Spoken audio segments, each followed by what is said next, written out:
France Maghreb 2. Bonjour à tous, amis de la liberté, vous l'aimez, bien nous aussi, ça tombe bien, on est là tous les jours de 16h à 18h30, c'est le grand forum qui démarre ainsi aujourd'hui en ce mardi 24 janvier, j'espère que vous allez bien et pour m'accompagner aujourd'hui, pour vous accompagner messieurs dames, il s'appelle Jean-Marc Zébellus, expert en immobilier. Salut Jean-Marc. Bonjour Christophe, comment vas-tu? Impeccable mon cher Jean-Marc. T'es-tu remis de la défaite et de l'élimination? De l'Algérie, oui, bah écoute, tranquille hein. Ouais, d'ailleurs on vient d'apprendre que le sélectionneur George Dekens vient de démissionner. Ben il y avait C'était pas... logique hein. Bon, c'est logique, Oui. parce que là c'est une catastrophe, une équipe aussi talentueuse avec les Brésiliens de l'Afrique et qu'on soit à ce résultat, c'est... Et Raoult Awa, le président de la fédération algérienne, serait en fuite lui, on sait pas où il est. Bon, On n'a plus de nouvelles. faudra faire un peu de ménage. je C'est pense. ça, oui c'est ça. Un peu de ménage. Donc en tout cas, ce qui est bien, c'est que la Tunisie se soit qualifiée pour les quarts de finale. Bravo Oui, super. aux bravo, Aigles de Carthage. félicitations. Le collectif a primé. Le quart de finale aura lieu d'ailleurs samedi pour la Tunisie. Et puis ce soir, il reste évidemment la chance du Maroc. Ben on espère Contre la tous Côte derrière d'Ivoire. le Maroc, hein. Ça va être chaud Ça ce va match. être, ça va être Très difficile, très chaud. mais le Maroc a encore ses chances. Ah oui, on n'est pas à l'abri d'un génie du renard. D'Hervé Renard. Oui, justement. oui. Alors le grand forum jusqu'à 18h30 avec tout à l'heure l'éphéméride des principaux événements qui ont marqué cette date du 24 janvier. Ça sera évidemment avec l'ami Amar, le journal de la CAN évidemment. On reviendra sur l'élimination de l'Algérie et sur la télé les programmes ce soir. Et puis coup de cœur musical, il est né en 1956. C'est un grand homme algérien qui est né ce jour-là, assassiné en 1998, Mato Blounès.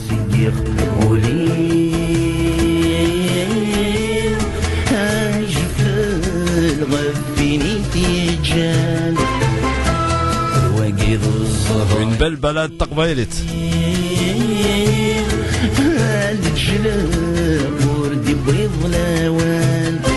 24 janvier 1956 pour la naissance donc de Mato Blounès. Et on l'écoutera donc tout à l'heure en coup de cœur. Et pour terminer cette émission, alors mon cher Jean-Marc, quel est ton programme? Alors aujourd'hui, je veux parler un petit peu des idées reçues sur l'économie. On nous dope un peu avec certains éléments, et puis aussi le fait que on accuse les chômeurs de tous les maux, les immigrés de tous les maux. Oui. Donc on va parler. Ça, c'est pour la vie tranchée. Pour la vie tranchée, on parlera surtout de l'économie, des idées reçues, et puis pour la vie tranchée, on va parler un petit peu des chômeurs, les idées reçues qu'on a sur les personnes qui sont victimes du chômage.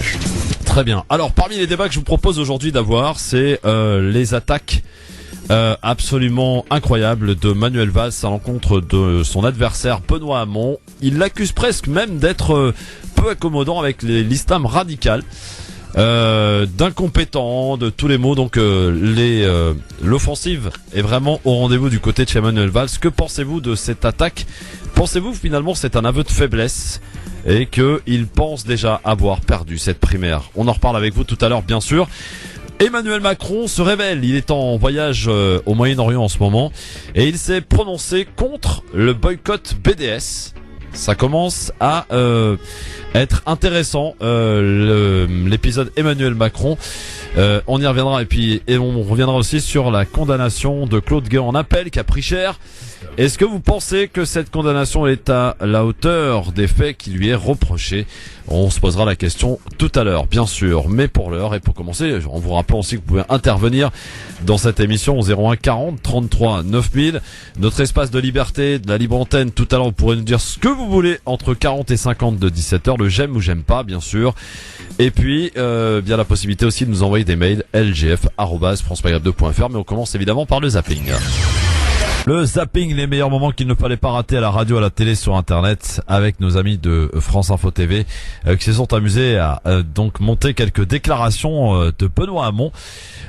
Pour Benoît Hamon, eh bien sa cible préférée, c'est Manuel Valls. Écoutez plutôt. Il ne pourra pas rassembler la gauche. Tout ça, c'est de la vieille politique. Si c'est ce genre d'argument qui est utilisé, je les lui laisse. Manuel Valls, il a beaucoup contribué cet été, une fois de plus, à diviser le pays, notamment sur la question de l'islam. Au regard de ce qu'il dit, de ce qu'il a fait, il ne pourra pas rassembler la gauche. Donc il ne pourra pas la faire gagner. Quelle que soit la sincérité des intentions du candidat Manuel Valls, ses intentions de candidat contredisent ses actes de Premier ministre.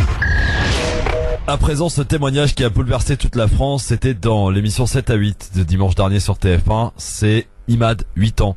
Écoutez son témoignage. Moi, je suis spécial. C'est-à-dire? Je suis joyeux et tout. Parfois, il y a des autres, ils sont moins rassurés que moi. Et qu'est-ce que tu peux dire à tous ceux qui se plaignent tout le temps, toi qui te plains jamais? Il faut pas se plaindre dans la vie. Il y a toujours une solution. Bien sûr que j'étais malade. Ça, je sais. Mais je suis courageux. Tout peut s'arranger. Voilà, tout peut s'arranger. Je suis extrêmement d'accord avec toi. Imad est ce petit garçon de 8 ans qui vient de se faire greffer un rein en France grâce à la solidarité en Algérie. Et son témoignage a plus que bouleversé la France entière dans l'émission 7 à 8. Passons maintenant au talent de chanteuse de Daphné Burki, la présentatrice de la nouvelle édition, qui sur une chanson de Whitney Houston s'amuse à chanter un tweet de Jean-Marie Le Pen. On est tellement fous qu'on met du Whitney Houston. Allez, on y va, on fait tout péter.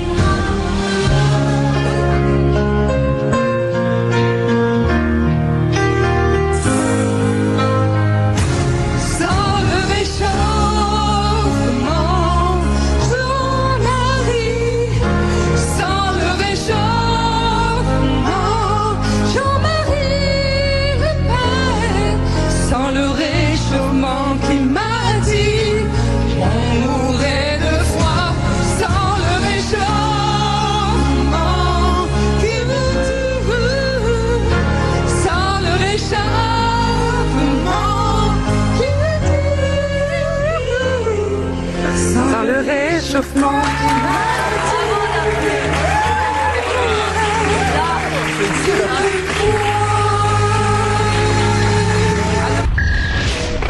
Allez, politique pour finir. Manuel Valls juge que Benoît Hamon est trop accommodant avec l'islam radical. Écoutez plutôt. J'ai mis l'égalité femmes-hommes au cœur de mon projet. Je considère que la condition des femmes, notamment dans les quartiers populaires, est un sujet prioritaire. Donc il ne peut pas y avoir d'ambiguïté. Il y a des ambiguïtés, il y a des risques d'accommodement, oui, en effet, de sa part. C'est un des débats que nous avons à gauche. Vous savez, beaucoup de sujets ont été tranchés au cours de ces dernières années concernant la gauche. Beaucoup de sujets ont été tranchés, souvent à l'initiative des maires, souvent à mon initiative. Je pense aux questions de sécurité. Chacun... On en reparlera évidemment tout à l'heure. Jean-Marc, qu'est-ce qui t'a interpellé dans ce zapping? Dans ce zapping, il y a le petit Imad qui est résolument positif, qui vraiment fait un appel à l'émotion la plus profonde. Et ça m'a vraiment marqué. Ce petit. On vous a mis des images d'ailleurs sur le Facebook de la radio, France Maghreb 2. Allez-y. Ce petit bout de chou qui dit il y a toujours une solution dans la vie. Ouais. Effectivement, il faut y croire. Il faut toujours y croire. Venant de lui, aussi petit, aussi jeune. Donc on dit que la vérité vient de la bouche des enfants. Ouais, voilà. C'est ça, donc, effectivement. Donc n'hésitez pas à aller voir ces images, elles sont absolument bouleversantes. Voilà, il rayonne cet enfant. Il vient de se faire greffer un rein effectivement en France, grâce, il faut le dire, à la solidarité des gens en Algérie sur place, donc qui ont pu faire en sorte que ce petit enfant de 8 ans puisse se faire greffer un rein en France. Par un élan de générosité, qu'il faut saluer cet élan de générosité, parce qu'on en a besoin. On en a besoin sur Terre, dans tous les pays du monde. On a besoin parfois d'élan de générosité. C'est important. Effectivement. Allez, dans un instant, on va feuilleter un peu l'actualité, puis entamer notre premier débat. Trouvez-vous Manuel Valls un peu trop dur, un peu trop caricatural envers Benoît Hamon, son adversaire? Le débat, c'est demain soir, je vous le précise, demain soir sur France 2 et TF1. Et il risque d'être animé, chaud, Benoît Hamon se contentant de répondre aux invectives de Manuel Valls. Manuel Valls très sur l'offensive envers Benoît Hamon. Est-ce que c'est un aveu de faiblesse? C'est la question que je vous pose et à laquelle on va tenter de répondre ensemble dans un instant. LGF, le grand forum, merci d'être avec nous mardi 24 janvier. J'espère que tout va bien pour vous, que vous soyez de partout en France, où vous pouvez nous écouter bien sûr, mais aussi du côté du Maghreb, dans le monde entier. Je salue une nouvelle fois quelques auditeurs qui nous écoutent par-ci par-là dans le monde, notamment aux États-Unis, un certain Hamid qui nous écoute depuis Los Angeles. Salut Hamid, how are you? Et puis un certain Fatih aussi qui nous écoute depuis Montréal, du côté des Canada. Salut Fatih. Voilà, et puis beaucoup d'auditeurs évidemment à travers le monde, puisque c'est la magie d'internet bien sûr, www.francemaghreb2.fr pour rester connecté à votre radio, mais il y a encore plus simple, et pour ceux qui sont en France, en Europe, c'est de télécharger l'application, il n'y a rien de plus simple sur votre smartphone, France Maghreb 2, ainsi vous restez connecté partout où vous vous trouvez, ou en tout cas il y a de la 3 ou 4G, pour écouter votre radio. C'est vrai que la 4G ça se développe plutôt bien, on va passer même à la 5G bientôt, il paraît. Ça y est, ça arrive à grands pas. Oui, il paraît. On attend. Voilà, on attend absolument. Donc, vos appels au 01 40 33 9000 pour, bien sûr, échanger, discuter, donner son avis parce que c'est important de le donner. C'est la possibilité qui vous en est donnée, en tout cas, tous les jours dans cette émission. Allez, un petit peu d'infos, en bref, sur lesquelles, peut-être, notre ami Jean-Marc va, réagir.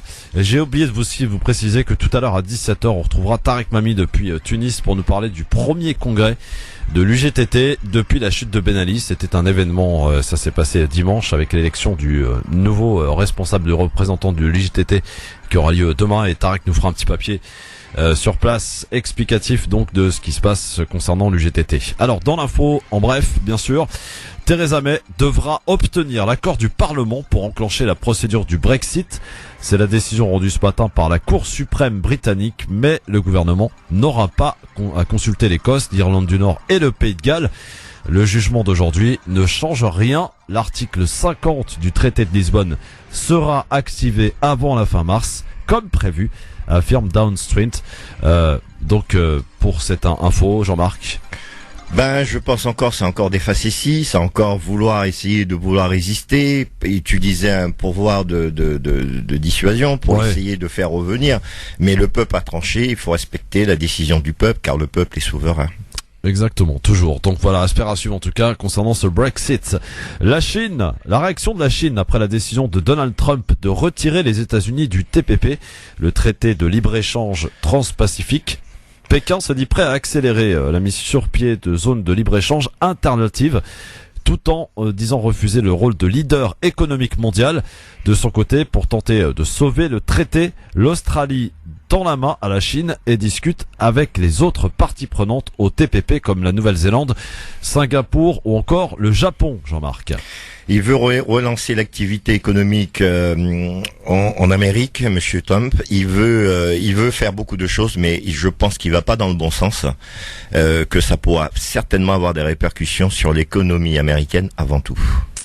Et puis puisqu'on parle de la Chine, on va toujours en parler puisque la Chine, qui par ailleurs a répliqué d'un ton très ferme à la mise en garde lancée par la nouvelle administration américaine au sujet de la mer de Chine méridionale, nous sommes résolus à défendre nos droits et nos intérêts dans la zone. Notre souveraineté y est indiscutable, a fait savoir donc Pékin. Jean-Marc, est-ce qu'une petite réaction? Bon, c'est normal, le pays est souverain, c'est un pays qui se laisse pas faire, c'est un pays qui a les moyens de sa politique, donc qu'elle affirme sa politique avec ses moyens. Voilà, simplement. Pour quelques infos, en bref, d'autres à venir, bien sûr, dans cette émission. Alors, pour entamer ce premier débat, ce premier sujet, échange de piques à distance ce matin, entre autres, entre Benoît Hamon et Manuel Valls, les deux finalistes de la primaire à gauche. L'ancien Premier ministre, qui doit combler son retard d'ici dimanche, a une nouvelle fois épinglé le programme de son adversaire, notamment le revenu minimum universel, qu'il juge irréaliste, qualifiant Benoît Hamon de marchand de sable, de marchand d'illusions. Invité ce matin de RFI, le candidat fondeur, lui, a dénoncé le statu quo, les solutions d'hier proposées par un rival figé dans le temps, auquel il a reproché sa paresse intellectuelle. Il a notamment accusé Manuel Valls de ne pas prendre en compte l'impact de la révolution numérique sur le monde du travail. Je demande à Manuel Valls et ses amis un peu de sobriété, a ajouté Monsieur Hamon, redoutant qu'il n'y ait à son encontre des mots encore plus durs que ceux que l'on utilise vis-à-vis de la droite. Benoît Hamon attaqué donc frontalement par Manuel Valls jusqu'à dire aussi qu'il est peu accommodant avec l'islam radical. Alors, est-ce que c'est un aveu de faiblesse pour Manuel Valls? C'est la question que je vous pose et à laquelle vous pouvez répondre d'ores et déjà au 01 40 33 9000 par mail lgf@francemaghreb2.fr. Jean-Marc, depuis dimanche, le ton était donné. Manuel Valls s'en est pris ouvertement à Benoît Hamon. Je dirais une chose, c'est que le Parti socialiste connaît pas mal de divisions. Donc là, ce n'est pas une façon de pouvoir rassembler les gens. C'est un parti qui est composé de militants, d'adhérents, des gens qui sont très actifs, des gens qui veulent œuvrer pour le bien-être de la société, pour le vivre ensemble, et que là, les dirigeants de ce parti nous montrent pas justement ce chemin voulu par les adhérents et les militants. Donc Monsieur Manuel Valls est insultant, vraiment insultant et irrévérencieux, alors que Monsieur Hamon fait partie du même camp que lui. On est d'accord? Il fait partie du Parti socialiste. Donc je pense que Monsieur Valls est méprisant et se croit déjà le fameux élu, se croit plus compétent, dénigre une personne, la personne de Monsieur Hamon. Pourquoi cela? Ça veut dire quoi? Ça veut dire que quelque part, directement, il attaque le parti. Donc, il faudrait à un moment donné qu'on redonne le pouvoir aux militants, qu'on redonne les pouvoirs aux adhérents, qu'on redonne le pouvoir aux sympathisants. Parce que ce parti est pris par des dirigeants qui font l'appui et le bon temps et qui ne vont pas dans le sens, dans l'idéologie, même dans le fondement du Parti socialiste. Tout simplement. Est-ce que c'est un aveu de faiblesse pour toi? C'est pire qu'un aveu de faiblesse. C'est pire qu'un aveu de faiblesse. Il essaye un petit peu de déstabiliser par sa fébrilité Monsieur Hamon, et je pense que Monsieur Hamon n'est pas dupe et qu'il faudrait que Monsieur Hamon, comme on dit, fasse la sourde oreille et avance tranquillement comme il sait si bien le faire et ne pas rentrer dans cette petite querelle d'épicier, quoi. Alors les attaques donc assez importantes et assez méprisantes à l'égard de Benoît Hamon de la part de Manuel Valls, est-ce un aveu de faiblesse? On prend l'avis de nos auditeurs au 01 40 33 9000 par mail lgf@francemaghreb2.fr. Méziane. Salut Méziane, est-ce que Salut Christophe, salut Jean-Marc. Salut Méziane. Est-ce que Manuel Valls est méprisant à l'encontre et à l'égard de Benoît Hamon d'après toi? Ah bah bien entendu, mais il n'est pas seulement vis-à-vis de lui, il est vis-à-vis de tous les, comment on appelle ça, la classe ouvrière en général. Le parti, quoi, carrément. Ah bah c'est un aristocrate, c'est un gars qui fait partie de l'élite déjà de par son origine familiale, hein. C'est pas parce qu'il est espagnol, mais disons que c'est un peu des gens déjà nantis ils sont nés avec une cuillère en or dans la bouche. Par conséquent, ils veulent garder la cuillère en or pendant que les autres ils mangent avec les doigts, quoi. Mais est-ce que d'après toi, parce qu'il semble d'après quelques informations que nous avons qu'une partie du gouvernement serait en train de lâcher Valls et qu'une deuxième gifle entre guillemets, si je puis me permettre, pourrait bien arriver dimanche, et ça il la sent, il le sait. Et est-ce que c'est pour cela d'ailleurs qu'il se comporte ainsi, disant je n'ai plus rien à perdre, donc allons-y, attaquons frontalement Benoît Hamon? Non, moi je crois que même ne le sait pas, parce qu'il espère, il s'est dit peut-être que je peux devenir président, il le pense, je crois qu'il n'en est pas sûr, comme nous tous, on sait que l'avenir nous réserve, parce que le vote des gens est imprévisible. Est imprévisible, alors toutes les statistiques qu'ils font, c'est des calculs mathématiques, mais des probabilités. C'est bien plus compliqué que ça. Et ce qu'il y a de sûr, c'est que les socialistes, à part quelques-uns, bien sûr, en général, ils n'ont jamais fait une politique favorable aux plus petits. Ils ont toujours fait la politique des financiers et puis des élites mondialisées. Donc, je crois que de toute façon, les socialistes, je crois qu'on perdu quand même, malgré tout, beaucoup de leur crédibilité.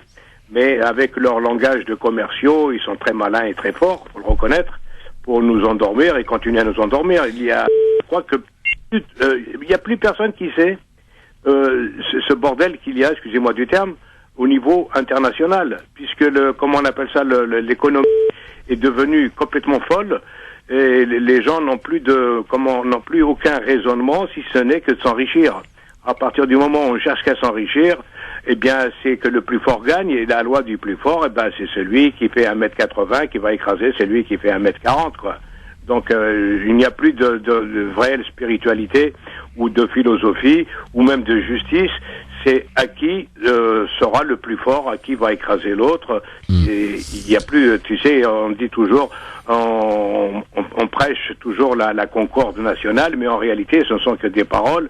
Et la réalité, la vie est beaucoup plus compliquée depuis cette mondialisation où il y a une élite qui se réunit régulièrement à Davos et ailleurs pour dire comment est-ce qu'on peut continuer à s'enrichir et puis à exploiter le plan général. Si un peuple, par exemple en France, est trop revendicatif, eh bien on va aller exploiter des autres qui le sont moins.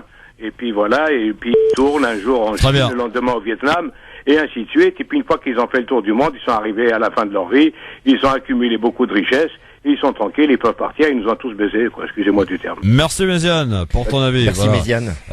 Jean-Marc, est-ce que finalement Benoît Hamon, donc qui pourrait dans l'hypothèse remporter, enfin il est plutôt en tout cas le mieux placé pour remporter cette primaire de la gauche, est-ce que ce serait pas est-ce que ça va pas lui compliquer la tâche dans le sens où vous avez l'émergence donc de Emmanuel Macron, on va en parler d'ailleurs dans un instant, qui commence à se révéler au travers de quelques déclarations qu'il a faites au Moyen-Orient, puisqu'il est en tournée au Moyen-Orient en ce moment, et Jean-Luc Mélenchon, puisque quand même Hamon-Mélenchon, c'est une politique qui se rapproche quand même, non? C'est oui, Hamon-Mélenchon, c'est une politique qui se rapproche pas tant que ça, peut-être sur la forme, mais certainement pas sur le fond.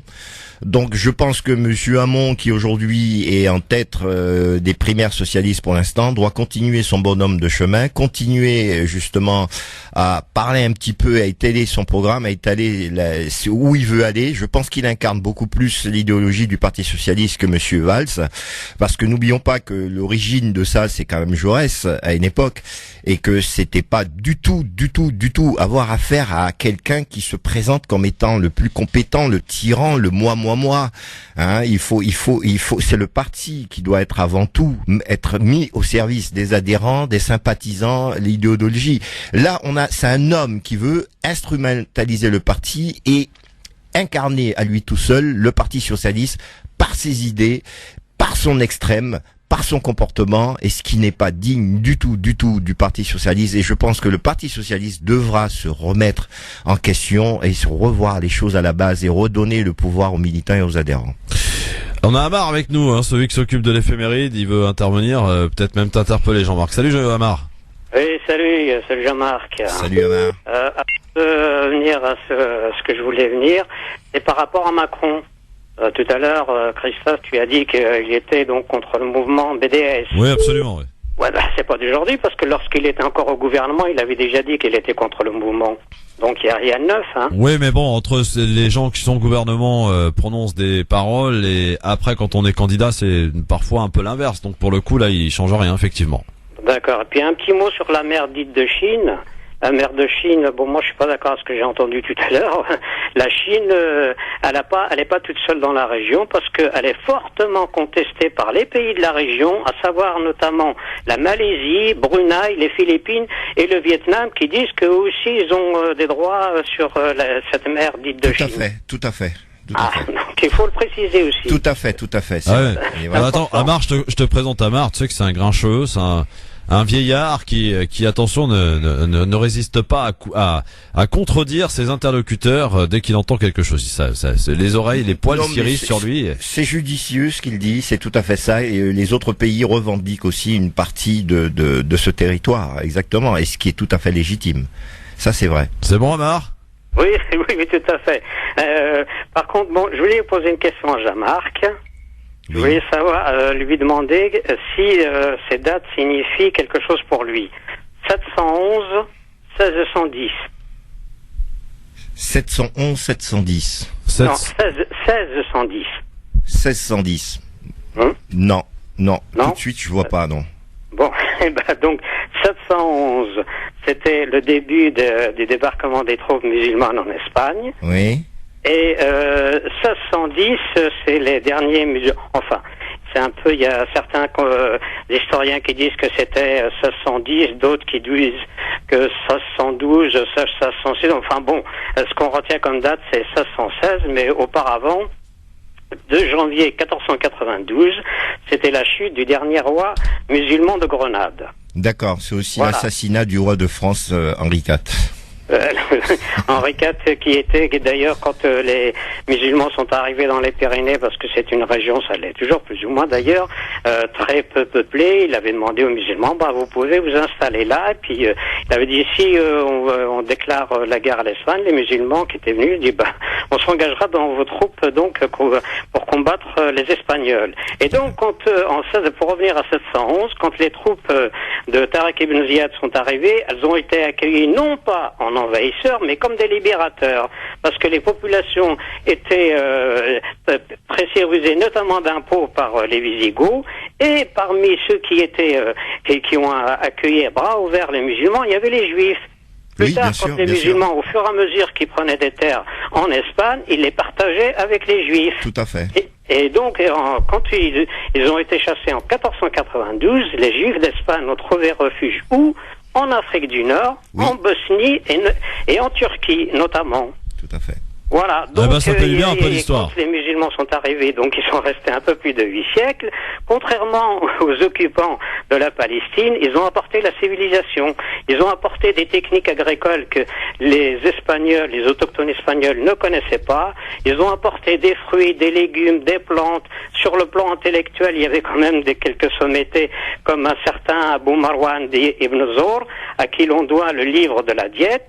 Il y avait aussi Ibn Rushd, Ibn Hazm, et j'en passe. Et au Xe siècle, le calife Abdel Hakim avait une bibliothèque, tenez-vous bien, de pas moins de 400 000 volumes.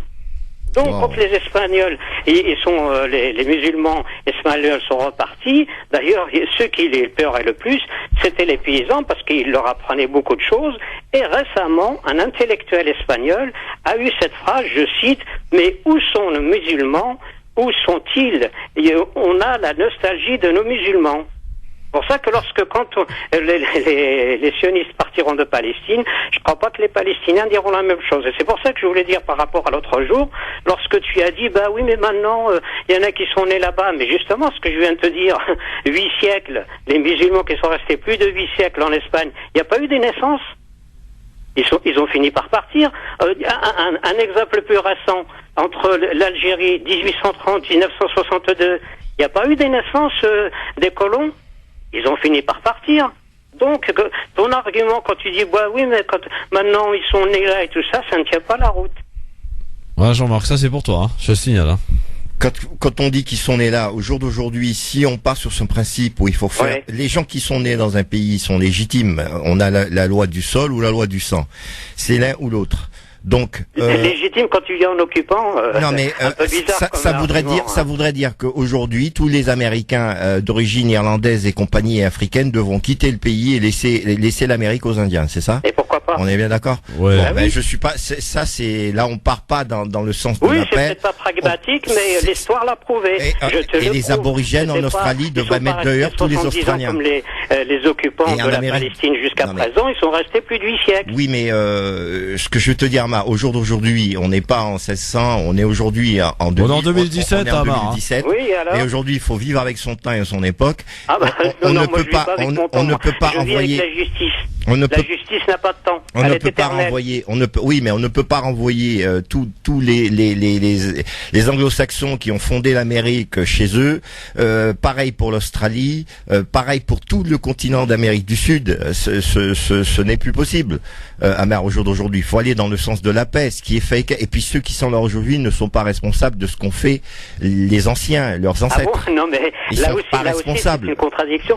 C'est qui vote aujourd'hui pour Netanyahou? Ce sont, je sais pas, les Esquimaux, les Martiens, les Plutoniens? Mais ou bien les habitants les sionistes de Palestine, que je sache, qui ont voté pour lui. Amar, quand on vit dans un pays, on prend la nationalité d'un pays, on défend coûte que coûte ce pays ou cette nation. Oui, quand il n'est pas le sien, je regrette. Oui, mais Amar, il faut arrêter avec ça. Quand il n'est pas le sien, maintenant il y a des faits, il faut qu'on avance. Ils sont nés là, chose. maintenant ils sont là-bas. C'est aussi chez eux. On peut pas dire qu'ils sont pas chez eux. Maintenant, ce que je suis contre, c'est l'histoire des colonisations. On diminue considérablement le territoire des Palestiniens. Là, je suis farouchement opposé. Il faut que ça s'arrête. Mais en revanche, dire aux gens retournez, mais ils vont aller où? Dans les pays d'où ils sont venus, originaires. Mais il y en a, ils connaissent même pas l'Europe. Ils savent même pas d'où viennent leurs parents. Non, à un moment donné, il faut pas qu'on rentre dans l'obscurantisme. Il faut qu'on vive avec notre époque. Tu utilises des mots qui ne sont pas adéquats. Oui, mais on peut pas demander aux gens de retourner chez eux. Il faut pas demander aux gens je suis désolé, Amar, sans vouloir te manquer de respect. Mais on peut pas dire aux Américains, tous ceux qui sont d'origine anglo-saxonne, européenne et compagnie, de retourner en Europe et les Indiens reprennent le territoire. C'est plus possible ça, Amar. Je suis désolé. Bon, Amar, tu t'es fait renvoyer dans les cordes. Un certain Napoléon disait qu'impossible n'était pas français. Oui, Amar, tu t'es fait renvoyer dans les cordes. Oui, mais c'est Napoléon et depuis il est mort et depuis c'est passé des siècles. Allez, va rejoindre Napoléon. On se retrouve tout à l'heure à 18h alors. À tout à l'heure, ouais. Salut, Merci, Amar. Il lâche rien, il est têtu, mais il est têtu, c'est affreux. 01 40 33 9000. Il va tomber. Ouais. 01 40 33 9000, bien sûr, pour nous parler de Manuel Valls et de ses attaques, puisqu'on a fait un peu d'hors-sujet avec l'ami Amar, mais il voulait te parler, donc je lui ai dit tiens, si tu veux parler à Jean-Marc, vas-y. En tout cas, n'hésitez pas à nous donner un petit peu votre impression concernant ces attaques qui sont quand même assez en dessous de la ceinture quand même, hein, pour Manuel Valls. C'est pas digne d'un homme politique qui se prétend avoir les compétences pour être président de la République. De toute façon, il n'en a pas les compétences puisqu'il n'a pas été encore. Comment peut-on dire qu'on est compétent puisqu'on n'a pas occupé un poste? Prenons le cas des États-Unis. Obama, qu'est-ce qu'il avait comme expérience? Le fils à Bush, qu'est-ce qu'il avait comme expérience? Aucun président n'a des compétences avant sans avoir été président. Puisque tu parles d'Obama, il paraît qu'il a fait un petit chèque de plus de 200 millions d'euros à la Palestine avant de partir. C'est une bonne chose. C'est une bonne chose. Et certainement, quand il était en place, il pouvait pas le faire. Donc, je pense que c'est un petit cadeau qu'il a dû vouloir faire parce que la Palestine mérite aussi d'avoir un peu d'aide. Un peu, oui. Abdel d'Orléans. Abdel d'Orléans, il est parti. 01 40 33 9000. Bien sûr, dans un instant, on va passer à la vie tranchée de Jean-Marc, qui va nous livrer un petit peu son point de vue sur l'économie, le chômage, et on va parler d'Emmanuel Macron, puis on ira aussi du côté de Tunis rejoindre Tarek Mami pour nous parler de ce premier congrès de l'UGTT, la grande centrale de syndicats tunisienne qui a fait son premier congrès depuis la chute de Ben Ali et qui va élire d'ailleurs son nouveau représentant demain. On y revient dans un instant, ne bougez pas, c'est la suite du LGF, le grand forum. On va parler aussi d'Emmanuel Macron qui commence à se révéler, quoique comme le disait d'ailleurs très justement Amar, il s'était d'ailleurs, lorsqu'il était au gouvernement, prononcé contre le boycott de BDS. Écoutez, il l'a réaffirmé hier au Liban lors d'un déplacement. Est-ce que ça fait partie des choses qui pourraient vous empêcher de voter pour lui? Dans un instant. France Maghreb 2, France Maghreb 2. Le grand forum dans un instant, direction Tunis pour parler de ce premier congrès de l'UGTT qui avait lieu dimanche. Tarek Mami est sur place à Tunis et il nous fera un petit papier sur ce qui s'est passé et sur l'élection du nouveau représentant qui va avoir lieu. C'était le premier congrès depuis la chute de Ben Ali, donc en Tunisie. Mais on va passer maintenant, si vous voulez bien, mesdames, messieurs, à la vie tranchée. La vie tranchée aujourd'hui de monsieur Jean-Marc Zébellus qui est avec nous et qui vous accompagne, bien sûr. 5, 4,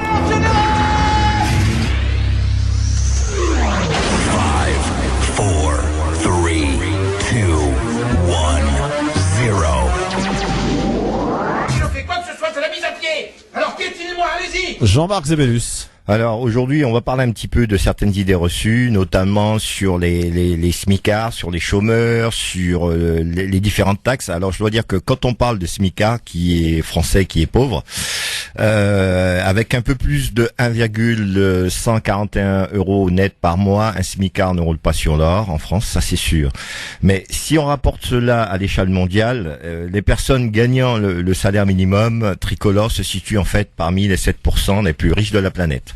Bon, vous me direz, il faut voir où on vit, les conditions dans lesquelles on vit. Mais il n'empêche que le SMIC, c'est déjà quelque chose de pas mal. Il faudrait plus, sincèrement, par rapport à la vie dans laquelle nous vivons, par rapport à le coût de la vie, c'est sûr. Mais il y a des choses aussi qu'il faut remettre en place. Ensuite, on va sur les idées reçues, on dit que taxer très fortement les plus riches est un bon moyen de réduire les inégalités. C'était l'une des mesures emblématiques de François Hollande, instaurer une taxe de 75% sur les plus hauts revenus. Mais cet impôt n'a finalement rapporté que 400 millions d'euros pendant ses 2 ans d'existence, soit guère plus de 0,1% des recettes fiscales annuelles. Donc, l'attribution d'une licence de téléphonie mobile à Frémobile a fait gagner 3 milliards d'euros par an de pouvoir d'achat aux consommateurs, ce qui n'est pas négligeable. Donc, taxer les riches, oui, mais à bon escient. Et surtout, ce qui est important, c'est la répartition, ce qu'on fait de cet argent. Donc, si vous taxez trop les riches, ils vont forcément partir. Il faut avoir un juste milieu, faut créer un équilibre, ce qu'on demande en principe aux politiques, aux dirigeants de ce pays. On nous dit que la politique d'austérité ou de relance permettent de booster l'économie. Donc, à un moment donné, il faudra faire un choix entre l'austérité ou la relance. Ça peut pas être les deux en même temps. Donc, la politique, les politiques n'en finissent plus de se déchirer sur l'efficacité de ces désorientations budgétaires opposées. Mais dans les faits, aucun d'entre elles ne constitue une recette miracle. Malgré le vaste programme de dépenses publiques de Roosevelt, après la Grande Dépression, le chômage était toujours à 17% en 1939. Et entre autres, entre 2009 et 2013, le PIB de la Grèce a baissé de 25% malgré le programme drastique de réduction du déficit de l'État. Donc c'est un débat qui reste, ma foi, stérile. Ensuite, en ce qui concerne le revenu universel, on dit que c'est une utopie ultra coûteuse. Une somme d'argent versée à tous sans condition de ressources. Le concept est désormais porté par plusieurs candidats à la présidentielle qui seront encore aux critiques de certains sceptiques qui voient en ce revenu universel une nouvelle source de dépenses publiques. Sauf que ce revenu universel viendra remplacer un ensemble d'allocations déjà existants pour les plus modestes et pourrait être financé par une hausse d'impôt sur le revenu du même montant pour ceux qui gagnent plus que le SMIC. Au final, il serait tout à fait possible de mettre en place ce type de dispositif sans dépenser davantage de deniers publics. Si ce revenu universel est fixé aux alentours de 500 € par mois, ça a été prouvé par maintes reprises. Ensuite, c'est l'application qui est beaucoup plus complexe. On dit que l'entrepreneuriat est en plein boom. La création d'entreprises ces dernières années s'explique surtout par le succès du statut d'auto-entrepreneur qui a été mis en place en 2008. Un statut qui est très précaire, et aux revenus très faibles en moyenne. En revanche, le nombre de créations de vraies entreprises avec au moins un salarié est en chute libre. C'est-à-dire de 39 000 en 2000, 36 000 en 2005, 33 000 en 2010 et 24 000 en 2015. Chose qui a été soulignée par Francis Houzé. Ensuite, boycotter les marques faisant travailler des enfants dans les pays pauvres leur permettra d'avoir de meilleures conditions de vie. Régulièrement, le scandale met en lumière les conditions de travail déplorables chez certains sous-traitants de grandes marques, employant de la main-d'œuvre bon marché, parfois des enfants au sein de pays en voie de développement. Faut-il pour autant les boycotter? Alors, il y a monsieur Fabrice Houzé, la réponse est clairement négative pour lui. Le boycott d'entreprises qui emploient des Indonésiens à $1 de l'heure pour fabriquer des baskets, c'est les obliger à gagner leur vie en triant les ordures pour 0,5 $ de l'heure. Ça veut dire quoi? Ça veut dire que si on boycotte les baskets, de toutes les façons, les enfants seront d'une manière ou d'une autre exploités. Quoi qu'il en soit, ce sera à trier les ordures ménagères, à faire des choses qui sont beaucoup moins humbles. Qu'on augmente, qu'on leur donne peut-être un peu plus que ce qu'ils méritent, qu'il y ait une taxe qui soit créée, d'accord, mais le boycott, ça ne se fait pas comme ça par son bon vouloir. Et ensuite, la vie n'a pas de prix. C'est un dicton souvent répété et en fait complètement erroné puisque le prix de la vie rentre en ligne de compte dans de nombreux cas. L'indemnisation des assureurs, trafic d'êtres humains, décision d'investissement public. Le problème c'est que ce prix n'est pas suffisamment pris en compte pour les pouvoirs publics selon monsieur Fabrice Houzé. Je m'inspire un petit peu de ses écrits. En 1999, un incendie dans le tunnel de Mont-Blanc a fait 39 morts. Depuis, la mise aux normes exigée par le tunnel français a déjà coûté 3 milliards d'euros, un coût totalement irrationnel puisqu'en 50 ans, les incendies dans les tunnels routiers n'ont causé que 50 morts dans le monde entier. Si les travaux effectués dans nos tunnels empêchent les morts dans les prochains incendies, le coût aura été de 75 millions d'euros par vie sauvée. C'est plus de 30 fois la richesse créée par un Français durant toute sa vie. Ce milliard n'aurait-il pas été investi plus efficacement dans le domaine de la santé? Voilà. Ensuite, les brevets favorisant l'innovation.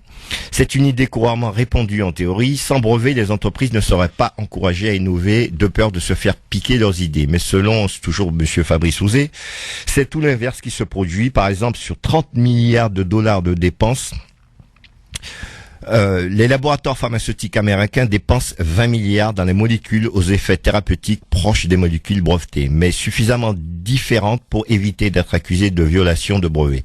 Le brevet entraîne aussi des guerres judiciaires longues et coûteuses, comme la bataille des smartphones entre Apple et Samsung. Ensuite, les énergies renouvelables, c'est propre et peu coûteux. La transition énergétique de gauche à droite, la nécessité de migrer vers les énergies renouvelables s'en fait relativement consensus. Il ne faut toutefois pas oublier que les investissements dans de telles infrastructures ne sont pas indolores. En termes d'argent comme d'impact sur l'environnement, il faut 2 fois moins de béton et 10 fois moins d'acier pour construire un réacteur nucléaire que pour fabriquer des milliers d'éoliennes produisant la même énergie. En outre, une centrale occupe seulement 1,1 km² contre 60 km² pour les éoliennes ou 100 km² pour les panneaux photovoltaïques. C'est aussi pourquoi produire de l'électricité via des éoliennes ou du solaire est pour le moment plus coûteux. Donc, il y a une question à se poser dessus, à se dire, le nucléaire, c'est sûr, c'est dangereux si on peut en éviter, mais à contrario, faut voir aussi ce que ça coûte, par rapport à le coût de l'argent et d'autre part par aussi ce qu'on va employer comme matière qu'on va répandre dans la nature.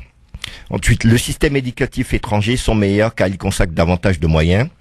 La récente enquête PISA nous a de nouveau rappelé que les carences du système éducatif français par rapport à ses voisins, d'où l'appel de certains à réclamer davantage de moyens. Et pourtant, les autres pays ne dépensent pas forcément plus dans ce domaine. Le Royaume-Uni et l'Allemagne, tous deux mieux classés, dépensent chacun 30 milliards d'euros de moins pour le primaire, le secondaire, soit 3 000 euros de moins par élève et par an. La preuve que tout ne dépend pas de combien d'argent est dépensé, mais comment ces sommes sont utilisées. Tout simplement. Donc, c'est un petit peu pour reparler un peu de tous ces différents domaines qui font souvent l'objet de préjugés. Et il faut quand même revoir les choses dans la réalité. C'est vrai qu'on a tendance à écouter les politiques quand ils nous donnent leurs arguments, mais il faut aussi aller rechercher, aller voir exactement ce qu'ils disent, si c'est rationnel, si en pratique c'est faisable, c'est réalisable, et si c'est pas seulement un argument de vote ou justement pour plaire aux différents électeurs. Jean-Marc Zébulus pour son avis tranché donc aujourd'hui. Merci Jean-Marc qui a souhaité donc remettre un petit peu les choses dans l'ordre avec des chiffres à l'appui. C'est ça, c'est tout à important. fait. Il y a des chiffres à l'appui, tout à fait. Voilà. Donc n'hésitez pas évidemment à intervenir si vous le souhaitez et réagir 01 40 33 9000. Dans un instant même, tout de suite si vous le voulez bien, nous allons partir du côté de Tunis pour y rejoindre Tarek Mami, qui est sur place pour nous parler du congrès de l'UGTT qui s'est déroulé donc dimanche, premier congrès depuis la chute de Ben Ali. Correspondance en direct de Tunis pour France Maghreb 2 de Tarek Mami. Tunisie, qui succédera à l'emblématique Hossein Abbassi à la tête de la centrale syndicale l'UGTT, co-réceptionnaire des prix Nobel de la paix en 2015. L'Union générale tunisienne du travail ou UGTT, généralement appelée en Tunisie Al-Ittihad, est la principale et historique centrale syndicale de Tunisie. Elle regroupe, selon les chiffres officiels, 750 000 adhérents. Fondée au lendemain de la Deuxième Guerre mondiale, le 20 janvier 1946, du temps de la colonisation française par le leader nationaliste Farhat Hachad, auparavant adhérent du syndicat français, la CGT, qu'il quitte en dénonçant son manque d'implication politique pour l'indépendance de la Tunisie.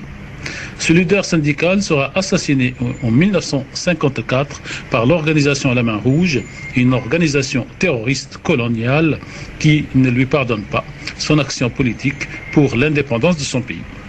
Syndicat unique des travailleurs en Tunisie de l'indépendance du pays à la chute du régime de Ben Ali, l'UGTT est principalement implanté dans la fonction publique et se voit souvent reprocher la centralisation du pouvoir, une faible représentation des femmes et celle du secteur privé. La révolution de 2011, dite printemps arabe, va la marquer doublement.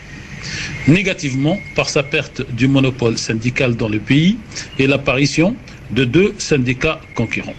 Positivement, par contre, le syndicat s'est imposé comme une institution incontournable dans le maintien de la paix sociale et politique en Tunisie, en participant à la mise en place du quartet du dialogue national qui regroupe l'UGTT, la Ligue des droits de l'homme et l'Union des avocats tunisiens. L'UGTT est donc l'une des 4 organisations réceptionnaires du prix Nobel de la paix pour ce travail inédit qui a abouti à l'adoption de la seconde constitution tunisienne depuis l'indépendance de la Tunisie, les tenues des élections présidentielles et législatives en 2014 et l'alternance démocratique par le transfert pacifique du pouvoir d'une coalition conservatrice à connotation religieuse à une coalition libérale et civile. L'emblématique Hossein Abbassi, patron de l'UGTT, va donc quitter la scène tunisienne. La puissante centrale syndicale tient dans ces conditions depuis dimanche et pour 4 jours son 23e congrès. Au programme, l'étude et la fixation des orientations des 5 prochaines années et le choix des successeurs de la direction sortante parmi les 40 candidats qui se présentent pour 13 postes. Et le patron, Abbasi, dénonçait aux militants enthousiastes par son action et amer pour certains pour son départ, qui nous ont déclaré qu'ils considèrent son discours d'adieu comme la philosophie de son action et son testament politique. Et là, on a fait déclarer: soyez fiers de votre organisation, défendez-la et défendez votre pays et surtout maintenez l'indépendance de votre syndicat. Le secrétaire général de l'UGTT, Hossein Abbasi, lance ainsi le congrès de l'UGTT chargé de désigner son successeur. Ce congrès s'est ouvert sous 2 signes majeurs. D'une part, le slogan du congrès, allégeance à la Tunisie, fidélité à la mémoire des martyrs et dévouement aux travailleurs.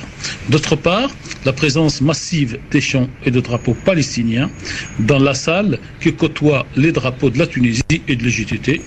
D'autre part, la question qui court maintenant sur toutes les lèvres, c'est après Abbasi, est-ce la continuité ou le changement de la ligne des syndicats?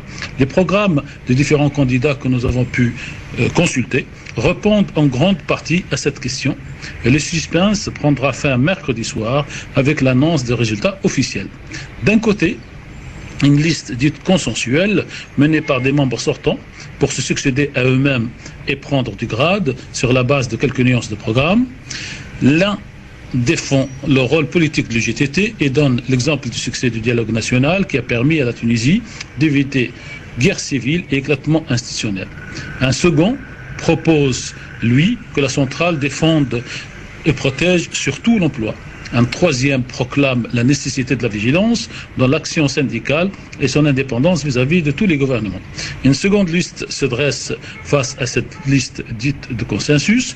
Les meneurs de cette seconde liste se veulent plus radicaux et en rupture avec la ligne de M. Abbasi. Ils proposent ni plus ni moins qu'une réforme totale des structures et l'expulsion de toutes les tendances politiques marquées au sein du syndicat pour se concentrer sur la seule activité syndicale, ce qui ne peut que faire plaisir à certains partis politiques qui craignent que la centrale syndicale devienne de fait le premier parti politique tunisien qui édicte la ligne politique au gouvernement, très affaibli, notamment du fait du mode électoral personnel, proportionnel, de la dispersion des électorats et du manque du travail collectif des partis, les égos et les sièges caractérisant la classe politique tunisienne actuelle. Mais le système électoral au sein du syndicat pour l'élection de la direction permet la présentation de plusieurs listes conquérantes et surtout le panachage des listes, c'est-à-dire retenir 13 candidats sur les différentes listes en rayant le nom de ceux qu'ils ne soutiennent pas. Résultat, mercredi 25 janvier vers minuit. De Tunis, une correspondance de Tarek Mami. L'hymne de l'UGTT pour terminer cet entretien avec Tarek Mami depuis Tunis pour nous parler donc de ce premier congrès depuis la chute Ben Ali qui s'est déroulé dimanche dernier à Tunis. Le congrès de l'UGTT, la grande centrale syndicale en Tunisie. Alors, mon cher Jean-Marc, 01 40 33 9000. Ah oui, c'est important aussi ces rendez-vous avec cette grande centrale du syndicat, l'UGTT, qui est extrêmement importante et qui pèse énormément en Tunisie. Alors évidemment, la chute de Ben Ali, le printemps, ceux qui l'ont qualifié ainsi en tout cas, est venu un peu perturber ses activités. Il semble donc que ce soit chose faite de remettre en route toute cette grande syndicale de l'UGTT en Tunisie. Tout à fait, c'est une démocratie la Tunisie, et elle a le droit justement aussi d'avoir une centralisation, pouvoir justement redéployer tout le système syndical et prétendre justement avoir un peu plus de démocratie, avoir un peu plus de droits sociaux dans ce pays comme tout autre. Allez, avant de parler d'Emmanuel Macron, on va prendre un peu la direction du Standard. Allô, bonsoir. Oui, bonsoir Christophe, bonsoir Jean-Marc. Bonsoir Ahmed. Bonsoir Ahmed. Vous allez bien? Ça va et vous? Très bien Ahmed. Écoutez, ça va très bien. Quand on vous écoute, c'est toujours du plaisir. C'est un petit rayon de soleil dans la grisaille parisienne. Ah, c'est gentil. Voilà, j'appelle Christophe parce que tout à l'heure vous avez posé une question à savoir justement concernant comment dirais-je, Valls et Hamon. Oui. Et bien évidemment, vous savez que chacun essaye de fourbir ses armes pour essayer c'est-à-dire de passer pour le meilleur dans la compétition. Mais ce qu'il y a, c'est que le problème est beaucoup plus profond et plus grave parce que Valls n'a rien à voir avec le socialisme. Il n'est même pas à droite du Parti socialiste. C'est un mec de droite. Tout à fait. Tout simplement, ce que les gens n'arrivent pas à savoir. Il veut utiliser l'appareil, c'est-à-dire socialiste en fait, uniquement à des fins personnelles, comme Sarkozy l'a fait à un moment donné. Il instrumentalise à son propre profit. C'est exactement ça. Vous avez tout à fait raison. Voilà. Et donc, si vous voulez, quand je vois un peu le programme qui déroule par rapport à celui de Hamon, c'est un programme, je veux dire, qui me fait penser à Sarkozy, tout simplement. Parler, par exemple, de la politique actuelle d'accueil des réfugiés, que ce soit le renforcement des contrôles aux frontières, je veux dire, extérieur de l'espace de Schengen. C'est un discours vraiment de droite. Ne pas ouvrir le droit au vote, aux étrangers pour les élections locales. Enfin, je veux dire, moi, quand je l'entends ou je le vois, aujourd'hui, bien sûr, comme il sait que il a un handicap de 5 points à rattraper, alors il essaye d'aller un peu fouiller dans ce qui peut éventuellement marcher, mais qui ne marche pas, parce que c'est tellement super usé de parler de l'islam, des femmes, du voile, il est là pour défendre les femmes, etc. Il fait du Trump. Pardonnez-moi. Il fait du Trump, il choque les gens. Non, mais c'est pour attirer les lumières. Moi, ce que je trouve inadmissible de la part de beaucoup d'hommes politiques qui n'ont pas le courage, je veux dire, c'est-à-dire d'aller au fond des choses, parce que vous savez que j'ai entendu juste après les primaires quelques soutiens de Hamon et d'autres qui disaient enfin on a parlé de l'économie, on a parlé du social, on a parlé de choses, on a évité les problèmes identitaires, etc. Vous savez qu'on utilise à chaque fois l'islamisme, le communautarisme, etc. Et donc, ce à quoi je voulais en venir, c'est qu'aujourd'hui, Christophe, il faudrait qu'on essaye de comprendre une chose.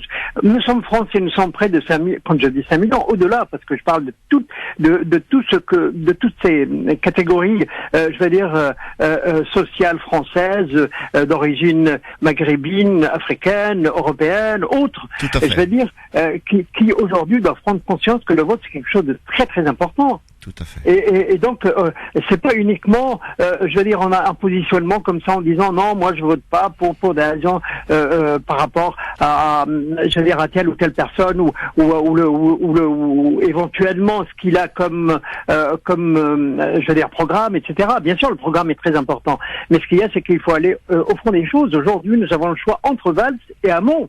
Et moi, j'ai entendu, je veux dire, à cette antenne, avec tout le respect que je dois à tous les chroniqueurs, bien évidemment, des personnes qui essaient de dissuader les gens d'aller voter. Moi, je crois que le vote, c'est quelque chose de très important. Et si on a, comment dirais-je, une carte d'identité française, c'est pas uniquement, et je le dis pour voyager plus facilement par rapport malheureusement aux papiers, je veux dire, identitaires, algériens, marocains, tunisiens ou africains, mais ça sert aussi à autre chose, c'est faire partie de ce pays, Pardon ? Je dois dire que sous cette antenne, notamment avec Christophe, nous n'avons pas arrêté de demander aux gens d'aller voter, de s'inscrire sur les listes. Nous avons même fait des petites pubs pour inciter les gens à aller voter, à pouvoir faire valoir leurs droits, à montrer qu'ils existaient. Je sais dans l'émission de Christophe, le Grand Forum, tous les chroniqueurs, nous sommes tous partisans et pour dire qu'il faut voter, qu'il faut faire valoir ses droits, faut démontrer qu'on existe par le vote, tout simplement. J'en prends acte, mais ce qu'il y a, c'est que j'ai entendu, et je vous dis, moi, je respecte ceux qui ne veulent pas voter, mais on peut développer n'importe quel argument, mais ça ne peut pas aller. Aujourd'hui, nous avons le choix entre Valls, que nous connaissons, nous savons exactement qu'il est dangereux pour les Français, je veux dire, en règle générale. Oui, pour le vivre ensemble, bien sûr. Il n'y a pas d'unité. Il n'y aura pas d'unité. Hamon, on lui a posé une question sur comment dirais-je, sur la politique extérieure. Il a parlé, reconnaissance de la Palestine. Comment dirais-je, Valls nous parle d'Erasmus, Afrique-Europe. Où est le rapport? Ce matin, je l'ai entendu, il était invité à France Info. On lui a posé la même question. Il a dit oui, mais enfin, on attend les négociations et tout. La question est claire. Est-ce que vous êtes pour ou contre un État palestinien? Mais ça, c'est juste une partie de, je veux dire, de l'iceberg. La face cachée, tout à fait. Question. Et donc aujourd'hui, moi, je crois, j'invite, j'ai peut-être la liberté de le faire plus que vous, Jean-Marc et Christophe. Moi, j'invite les gens à aller voter. Pour nous, c'est peut-être pas la solution, mais dans les médias, c'est celui qui peut, je veux dire, battre Valls. Et nous, Valls, c'est quelqu'un d'extrêmement dangereux pour nous. Voilà, j'invite les gens à aller voter. D'une part, comme vous l'avez dit, à juste raison. Mais je dis que, en plus du vote, le choix doit être clair. C'est Hamon contre Valls. Et nous, notre choix, il est clair. Valls, on n'en veut pas, tout simplement. Merci Ahmed. Merci Ahmed. Bonne fin de journée. Merci. À bientôt. Merci beaucoup. 01 40 33 9000. Et c'est vrai que chacun et chacune des chroniqueurs dans cette émission s'exprime. Même si tant est qu'il y en a qui incitent ou proposent d'aller voter blanc pour émettre une opposition, voilà, chacun s'exprime, c'est ce qui fait un peu la spécificité de cette émission. Il n'y a pas de, voilà, il y a autour de grands sujets, bien sûr, une ligne directrice que l'on suit, mais chacun est libre aussi de pouvoir s'exprimer et de donner son avis. C'est un petit peu le retour que j'attends en tout cas de tous ceux qui participent à cette émission, de nous apporter leur éclairage personnel. Personne n'est obligé de les suivre, de les écouter et puis d'argumenter si vous n'êtes pas d'accord. Voilà, c'est aussi le principe de cette émission du LGF, le Grand Forum. Alors, mon cher Jean-Marc, chers amis auditeurs, pendant ce temps, un autre candidat à la présidentielle, Emmanuel Macron, fait campagne au Liban. Première étape d'une visite de 3 jours au Proche-Orient qui le conduira ensuite en Jordanie. L'ex-ministre de l'économie de François Hollande s'est rendu hier soir à Beyrouth dans une école de commerce francophone. Emmanuel Macron y a défendu ses projets de révolution économique et sociale pour la France devant un parterre d'étudiants, d'entrepreneurs libanais et d'expatriés. Emmanuel Macron a fait ça le comble hier soir à Beyrouth et visiblement séduit également en défendant ses ambitions pour la France. En marche de son discours, le candidat à la présidentielle n'a pas échappé aux questions sur le premier tour de la primaire de la gauche. Écoutez ce qu'il a dit. Quand on est à l'étranger, c'est qu'on ne commande pas la vie politique nationale française. Donc je me tiendrai à cette règle parce que je pense qu'elle est de bonne loi. Donc autrement dit, je ne veux pas me prononcer bien sûr et je ne veux pas en parler et c'est loin de chez nous. Mais c'est bien sûr dans une ville située à une centaine de kilomètres de Damas que sur le conflit syrien, l'ancien ministre a été surtout interpellé. Emmanuel Macron plaide pour un rééquilibrage de la diplomatie française sur une ligne pro-opposition depuis 2011. Écoutez, c'est intéressant ce qu'il dit sur justement Bachar el-Assad et le conflit syrien. Assad est un dirigeant qui a failli. Il n'y a pas de compromission à avoir. L'erreur qui a été faite de droite et de gauche a été un moment de faire la destitution de Bachar el-Assad un préalable à tout. Il faut une solution politique inclusive en Syrie qui doit être construite avec l'ensemble des parties prenantes. Voilà pour en tout cas sa position. Priez de dire s'il considère Bachar el-Assad comme un criminel. Emmanuel Macron n'a pas répondu. Il dit revendiquer une morale de l'action plutôt qu'une morale des bons sentiments. Signé Emmanuel Macron. Jean-Marc, petite réaction. Je rajoute aussi qu'il s'est à nouveau prononcé contre le mouvement BDS et le fait de boycotter Israël. Concernant sa langue de bois vis-à-vis, il s'est pas prononcé sur les primaires du Parti socialiste. Je veux dire qu'on est un être humain, qu'on soit à l'est, à l'ouest, au sud, ça n'empêche pas de donner son avis, de s'exprimer, parce que je suis sûr qu'il s'est informé, qu'il est tenu au courant du déroulement de ces primaires. Ça, c'est une chose. Donc là, il nous démontre qu'il est il est un vrai politicien, avec sa langue de bois. Ensuite, concernant Bachar el-Assad, bon, qu'ils disent que Bachar el-Assad a failli, etc. On sait que c'est un dictateur. Qu'ils disent qu'il faut que ça se passe avec les autres partis, je suis tout à fait d'accord. Ça, j'acquiesce tout à fait. En revanche, sur le boycott d'investissement et sanctions, moi j'émets des réserves parce que il faut savoir que c'est une campagne internationale appelant à exercer à diverses pressions économiques, académiques, culturelles et politiques sur Israël afin d'aboutir à la réalisation de 3 objectifs qui sont la fin de l'occupation et de la colonisation des terres arabes, l'égalité complète pour les citoyens arabo-palestiniens d'Israël et le respect du droit au retour des réfugiés palestiniens. Je vois pas qu'est-ce qu'il y a de belliqueux en ça, tout simplement. Oui, alors sur ça, effectivement, il n'a pas changé d'avis, puisque à l'époque, lorsqu'il était au gouvernement, il l'avait également signifié. Cela dit, là où c'est intéressant, il dit on ne doit plus considérer le départ ou de conditionner, de résoudre la crise syrienne par le départ de Bachar el-Assad. Ça a été une erreur. Et aujourd'hui, force est de constater qu'il a un peu raison sur le coup. Bien sûr qu'il a raison. Ça, je suis d'accord. J'acquiesce tout à fait quand il dit. Mais alors, c'est-à-dire qu'avec Emmanuel Macron, on a un peu du mal à s'en sortir. C'est un peu, je te donne un peu de quoi manger et puis je t'enlève un peu de l'autre côté. Enfin, on a du mal à se situer. Est-ce que finalement ce flou qui persiste concernant ce candidat va pas finir par lui poser problème? Parce que les gens vont s'y intéresser, c'est devenu maintenant le candidat des médias. Emmanuel Macron par-ci, par-là, il monte en flèche dans les sondages. Mais oui, mais il monte en flèche parce qu'il est assez flou sur son programme. Le jour où il va devoir un peu s'expliquer, peut-être être un peu plus précis sur certains points, ça risque d'être compliqué pour lui. Et c'est là l'axe qu'il va falloir choisir. Il nous fait du Jacques Dutronc, donc voilà, quelque part. Donc c'est un politicien. Il retourne sa veste. Voilà, il nous fait une politique où on ne sait pas exactement quelle est sa véritable ligne. Sa ligne, on sait plus ou moins dans des grandes lignes ce qu'il veut faire, mais sur la forme, mais sur le fond concrètement on ne sait pas.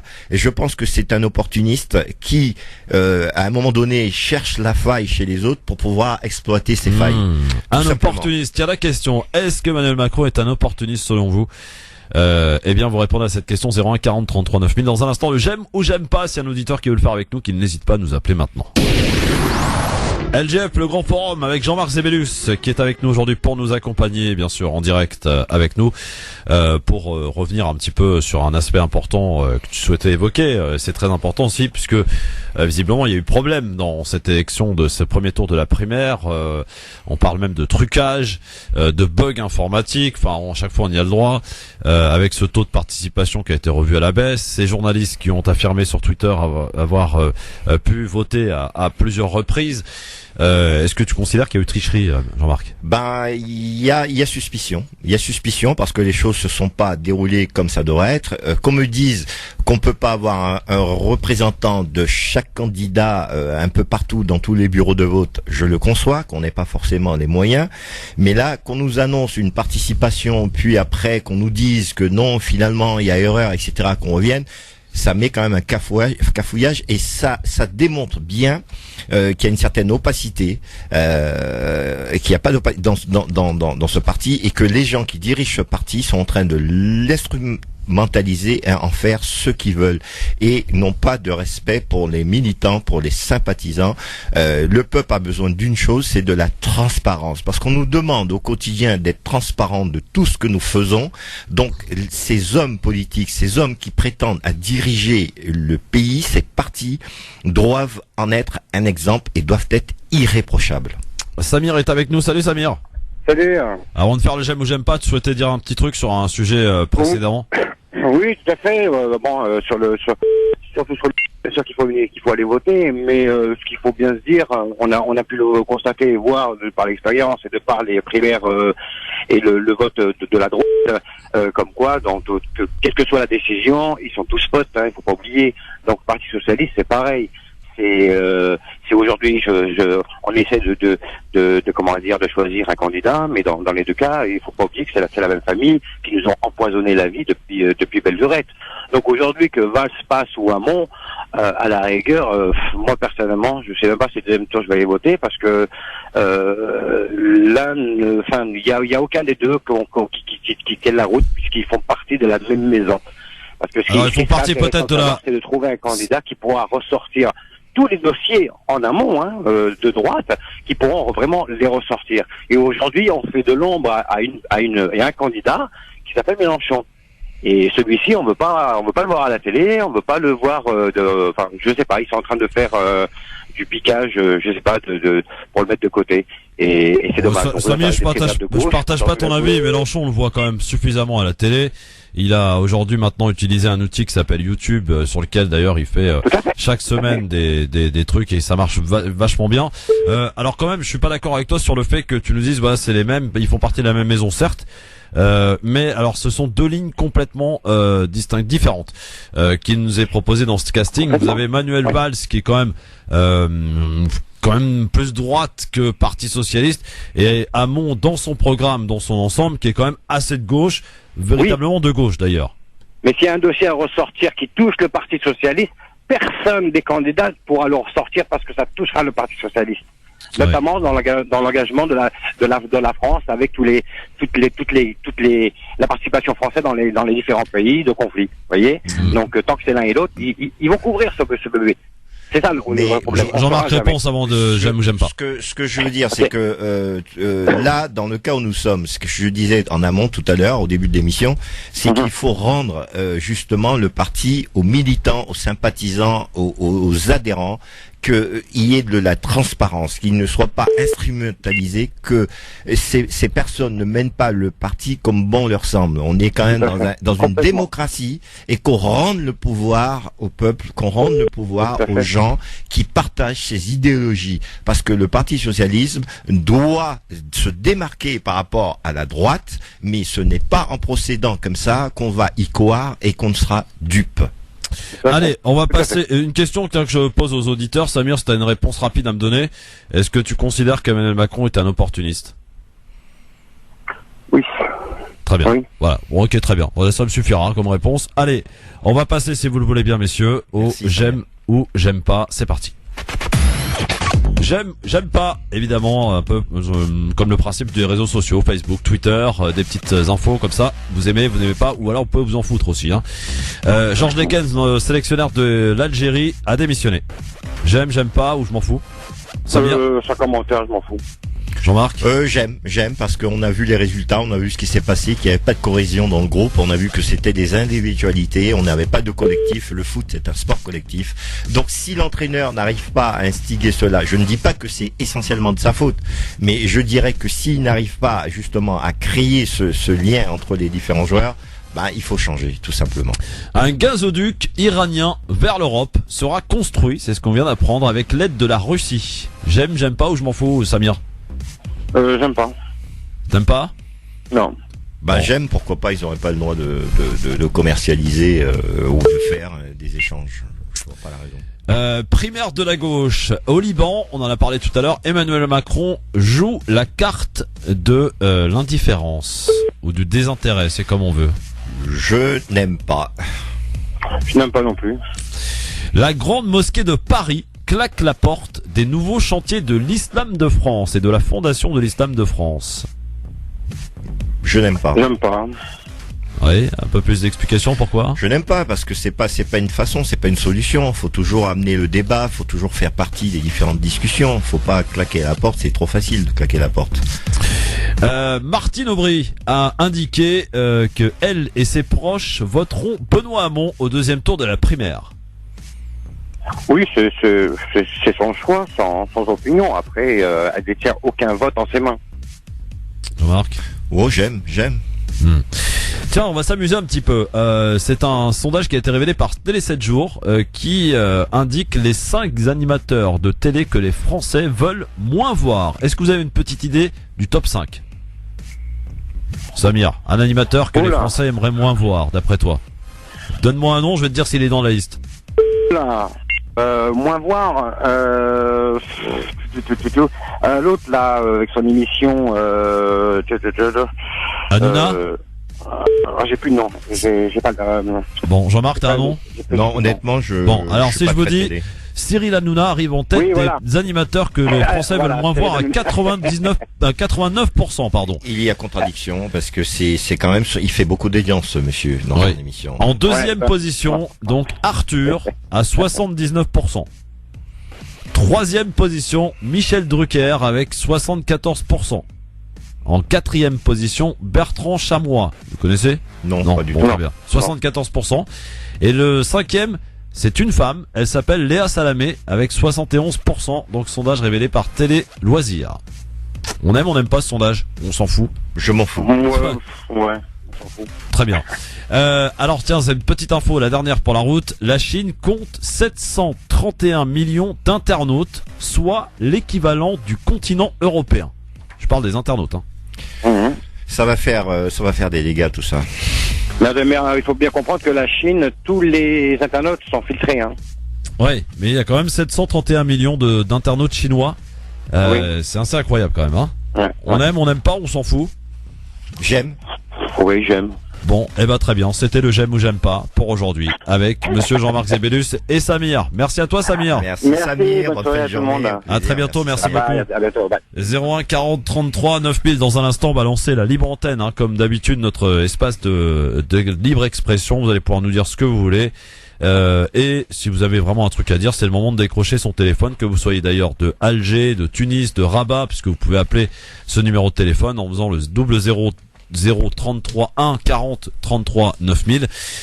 Si vous le souhaitez aussi, il y a toujours le 08 92 23 99 50, parce que je sais qu'il y a beaucoup d'appels, donc si vous voulez avoir une chance de passer, essayez les deux, 08 92 23 99 50, 01 40 33 9000. Nous y reviendrons dans quelques instants, mais pour l'heure, on va, si tu le veux bien, mon cher Jean-Marc, continuer de feuilleter un petit peu l'actualité de ce mardi 24 janvier. Avec plaisir. Avec cette deuxième journée des pourparlers de paix sur la Syrie à Astana au Kazakhstan, les trois parrains, la Russie, la Turquie et l'Iran, se sont mis d'accord sur la création d'un mécanisme trilatéral destiné à surveiller l'application du cessez-le-feu en vigueur depuis le 30 décembre. Sur ces accords, sur cette rencontre, sous l'égide donc des trois pays, Russie, Turquie, Iran, Jean-Marc, ton avis? Je trouve que c'est pas mal. Ils sont en train d'essayer de faire quelque chose. Sans eux, il y aurait qui ferait quoi? Donc, essayer de prendre les choses en main, essayer d'instaurer une paix, essayer d'œuvrer vers le dialogue, essayer de mettre en application des mesures de paix. Je dis que ça ne peut être qu'une bonne chose. Très bien. Autre info. Sur le terrain et en Syrie, des combats dans le nord-ouest de la Syrie entre groupes d'opposition. Le front Fatah al-Sham, ex-front al-Nosra, a lancé la nuit dernière une offensive contre l'armée syrienne libre dans les zones rurales situées à l'ouest d'Alep. Voilà, donc ça se complique entre eux. L'ONU s'inquiète pour la vie des 750 000 habitants civils des quartiers ouest de Mossoul. Les forces irakiennes se préparent en effet à reprendre au groupe Daesh cette partie de la métropole du Nord qui était habitée par environ 2 millions de personnes avant l'arrivée de Daesh en 2014. Bonne chose ou pas, Jean-Marc? C'est toujours pareil, on va avoir forcément pas mal de dégâts, on va avoir beaucoup de victimes, donc si on n'a pas eu une solution à travers les mesures diplomatiques, c'est difficile à dire qu'on n'est pas sur le terrain, parce que là on va avoir encore des victimes, quoi. On va avoir quelque chose de terrible, donc. Autre info, Jean-Marc, face à la polémique, Roman Polanski renonce à présider la cérémonie des Césars du cinéma français le 24 février prochain. Plusieurs associations féministes, de même que la ministre des Femmes, Laurence Rossignol, avaient dénoncé le choix du réalisateur franco-polonais et appelé au boycott de la cérémonie la plus prestigieuse du cinéma français. Roman Polanski est toujours poursuivi aux États-Unis, vous le savez, pour le viol présumé d'une adolescente de 13 ans. C'était en 1977. Bonne chose ou pas? Il est présumé innocent jusqu'à preuve du contraire. Donc je dis que j'y vais avec des pincettes, parce que il est présumé innocent, il n'a pas été encore jugé et a été reconnu comme étant coupable. Donc je vois pas pourquoi on interdirait de présider ce festival. Autre info, de la politique à la justice, peine durcie en appel pour l'ancien bras droit de Nicolas Sarkozy, Claude Guéant, reconnu coupable d'avoir puisé dans une enveloppe destinée aux frais d'enquête et de surveillance de la police. Il écope donc, Claude Guéant, de 2 ans d'emprisonnement, dont 1 an ferme, mais il n'ira pas derrière les barreaux. 1 an, la peine est aménageable. L'administration va donc lui proposer un traitement alternatif à la détention. La condamnation est en revanche plus sévère pour le porte-monnaie de Claude Guéant, puisqu'autre 75 000 € d'amende, il va devoir intégralement rembourser les fameuses primes indûment perçues. De plus, le cardinal ou le président PiS, comme on le surnommait à l'Élysée, se voit interdire d'exercer une fonction publique pendant 5 ans. Michel Gaudin, l'ancien directeur de la police nationale qui, à la demande de Claude Guéant, piochait dans la caisse des frais d'enquête pour alimenter ses primes, a été condamné, lui, à 18 mois de prison avec sursis. Quant aux collaborateurs du ministère de l'Intérieur, Daniel Teneba, Gérard Moncin et Michel Camus, bénéficiaires des primes, ils écopent de 6 mois à 1 an de prison avec sursis. Des peines moins sévères que les réquisitions du parquet qui avait tiré à boulet rouge sur les prévenus, dénonçant l'état d'esprit de ces hauts fonctionnaires qui n'ont pas donc servi l'État, mais se sont servis tout simplement. Une réaction, est-ce que la condamnation dans cette affaire est à la hauteur des faits reprochés à Claude Guéant ?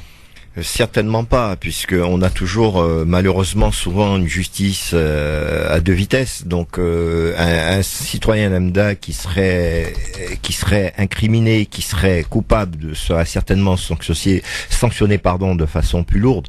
Donc je dois dire que la justice est complaisante avec certains individus sous prétexte qu'ils exercent une fonction de haute autorité. Donc c'est un petit peu dommage, et le peuple, justement, ce n'est pas une bonne image renvoyée au peuple. Voilà, ce n'est pas du tout un exemple. Bon, très bien. En tout cas, vous pouvez nous donner votre avis là-dessus, c'est important, parce que voilà, Claude Guéant qui prend 2 ans de prison, dont un an ferme, mais bon, on explique depuis hier qu'il les fera pas, les 1 an de prison. Non, puisque c'est inférieur à 2 ans, donc voilà. 1 an, ça peut être aménagé, donc il ira pas en prison, il se pourvoit en cassation, donc ça va mettre encore du temps. Par contre, je ne sais pas si le pourvoi est suspensif, mais en tout cas, il a les moyens de sa défense. Et c'est clair. Quand on n'a pas les moyens de sa défense, c'est clair que on sera forcément victime d'une peine beaucoup plus importante. Allez, c'est parti. On ouvre notre espace de libre antenne sur France Maghreb 2.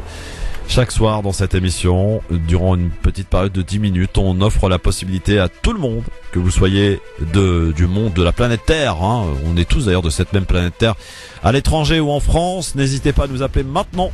Vous décrochez votre téléphone, 01 40 33 9000, 08 92 23 99 50, étoile et choix numéro 1, pour accéder donc directement à l'antenne et ainsi nous dire ce que vous voulez. N'hésitez pas, si vous avez vraiment un truc à dire, n'hésitez pas à le faire, c'est maintenant. Je décroche sans filtrage. Allô, bonsoir, prénom et ville d'appel, c'est ce qu'il me faut. Ouais, bonsoir Trésor, bonsoir Jean-Marc, c'est Salim de Sainte-Geneviève. Bonsoir Salim. Salut Salim, on t'écoute. Bonsoir, parler du mauvais temps en Algérie. En ce moment, on sait que depuis quelques temps qu'il neige et froid. Et j'entendais souvent régulièrement des gens qui utilisaient le chauffage, des chauffages. Il y a eu pas mal de chauffage de personnes qui ont été décédées par rapport au chauffage défectueux. Ouais. Et donc, pourquoi ne pas utiliser les chauffages électriques? Ok, la question est posée, merci Salim. 01 40 33 9000, il faut y aller vite les gars, il faut pas, c'est pas des monologues 01 40 33 9000, on décroche son téléphone, on a un truc à dire, c'est maintenant, c'est là que ça se passe. Allô, bonsoir. Allô. Ah, très bien, 01 40 33 9000, vous n'hésitez pas, hop, je décroche, sans filtrage, le téléphone, vous nous dites ce que vous voulez bien sûr dans cette émission. Hop, j'ai un petit bug de standard mais qui va vite s'arranger. 01 40 33 9000, c'est maintenant que ça se passe. Vous pouvez aussi appeler le 08 92 23 99 50 pour nous dire ce que vous voulez. Vous souhaitez nous interpeller, vous souhaitez réagir sur un fait d'actualité, un coup de cœur, nous transmettre une information de ce qui se passe auprès de chez vous. Vous n'hésitez pas. Allô, bonsoir. Allô, bonsoir, prénom et ville d'appel. Ouais, Youssef, maître. Salut Youssef, on t'écoute, mais Salut Youssef. Youssef. Bon, ok, c'était juste pour dire Youssef Metz. Ok, cool, super. Bon, on a un appel de Metz. Ouais, déjà c'est cool. C'est bien. Les Messas, ils sont là. Allô, bonsoir. Oui, bonsoir, c'est Abdelrahman de Paris. Salut Abdelrahman de Paris, on t'écoute. Abdelrahman, salut.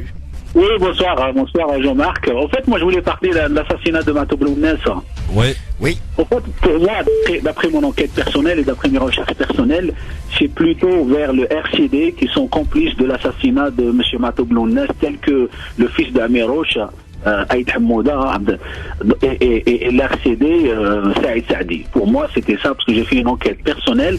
Ça va plus de ce côté-là. Et ce monsieur, il a refusé un interview avec Canal+, parce qu'il y a un reportage qui a été fait par Canal+. Et le journaliste voulait intervenir, voulait interviewer Aïd Hamouda. Aïd Hamouda a refusé de répondre à des questions de journalistes concernant l'assassinat de Mato Blounès. Très bien, merci Abdelrahman. On écoutera d'ailleurs Mato Blounès puisque c'est aujourd'hui le 24 janvier 1956 qu'est né ce grand artiste algérien Matoub Lounès. On écoutera l'une de ses œuvres. Allô, bonsoir, prénom et ville d'appel. Allô.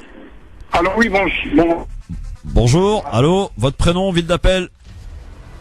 Ah, visiblement on a été coupé. 01 40 33 9000, dépêchez-vous. Il n'y a pas beaucoup de temps, hein, donc c'est maintenant qu'il faut y aller.